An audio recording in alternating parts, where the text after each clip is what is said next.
Hi, this is Nita. Welcome to Nita's Niche, the place where you learn strategies to help you create a better life. It's good to see you. I took a short break, but I'm back, so let's start with today's video. You know how I always say and write that good relationships keep us happy and healthy? Well, good relationships depend on good communication. However, the communication process is very complex because we are complex. Imagine if you're communicating a message to me verbally and unverbally. The way I decode the message depends on my filters, my explanatory styles, my self-view, worldview. Example, let's just say a wife says there's no bread. Her husband can decode that message in so many ways, so many different ways. He can decode the message as a prompt to go out and buy bread, or as a message, oh, she's calling me unreliable, or that I'm not able to provide for my family, so I'm going to call her certain things, and so many other variations, but you get the idea. So that's why in this video, I will go over 4-step technique to better communicating. This technique was developed by Dr. Rosenberg. I use this technique in my personal and professional life. It's a simple technique, hard in the beginning, but with practice, hard things become easy. So before I get into the technique, I do want to say this, that the most important communication skill is listening. Deep, positive relationships can be developed only by truly listening to one another. And when there is no communication in the relationship, is because neither party is really or truly listening to one another, or they're pretending to listen to one another, or they are so involved into proving that they're right that they're definitely not listening to one another. And common listening mistakes that we make is that we listen while we're judging, or what we're going to say next, or we're thinking about something else, or we have a specific goal in mind. And that really prevents us from understanding someone better. So that's why I strongly encourage active listening, where you're genuinely interested in the other person. And you're listening in a non-judgmental way, because you want to understand their needs, their wants, their fears, their anxieties, their personal history. Because the key to the success of interpersonal relationships is really understanding and accepting people as they are. So let's get into the technique. Step number 1 is observe, which means you communicate your observation without interpretation or labeling. Example, your date is late, or your staff is late for the meeting.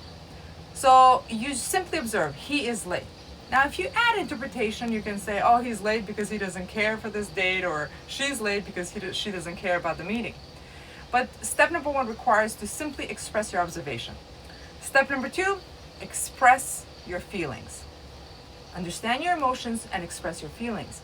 Because arguments most often develop because of hidden emotions. And sometimes people hide their emotions way too long and then they explode with all kinds of things.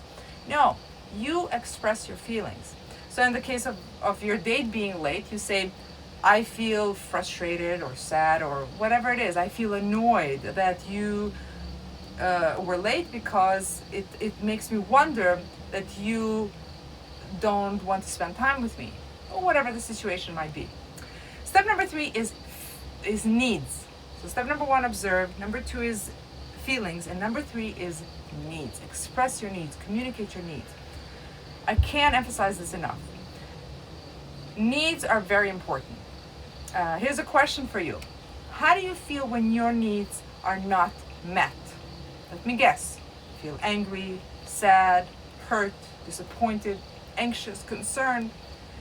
How do you feel when your needs are met? Let me guess.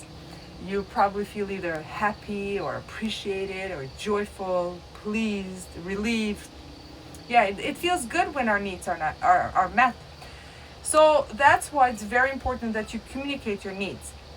I'll give you an example. One time I walked into the living room and there was just things around that, socks and a notebook and books that my son left. And I felt frustrated. So I went up to him and I said, I feel frustrated when you leave things that you're supposed to pick up, and because I need the house to be in order. So did you notice? I expressed my feelings. I feel frustrated. And I told him because this and this reason, because I need, and I told him what I need. But yeah, needs are important. Sometimes people are very hesitant to express their needs. They're like, "Oh no, I'm not gonna do that. I don't want to be perceived as weak, or that's embarrassing." There's, well, as my grandmother would say, there's nothing embarrassing about expressing your feelings, your wants, your needs. You honor yourself by speaking up for yourself. And she would also add that what's embarrassing or shameful is to lie and cheat and steal and cause harm to other people. But yeah, needs are important. You honor yourself by expressing your feelings, your wants, your needs, your beliefs, your attitude, and so forth. And last step is request. So in the case of my son, I said to him, I made a request. I said, "Would you be able to pick up your stuff?" And he said, "Mommy, I'm tired. Can I do it later?" And I understood his need to rest because he was tired. He came from school. But if I wanted to make a demand, then I wouldn't empathize with his need to rest. And that's the difference between request and demand. When you demand someone, they basically have two choices. They can either submit or rebel. But when you request, you are willing to empathize with their need. And you're not pretty much guilt tripping them because they're not complying to your wishes. So yeah, very simple step. It's hard in the beginning, but with practice, it becomes easy. Just to recap, observe, express your feelings, express your needs, and make a request. Thank you for watching. Have a wonderful day. See you next time.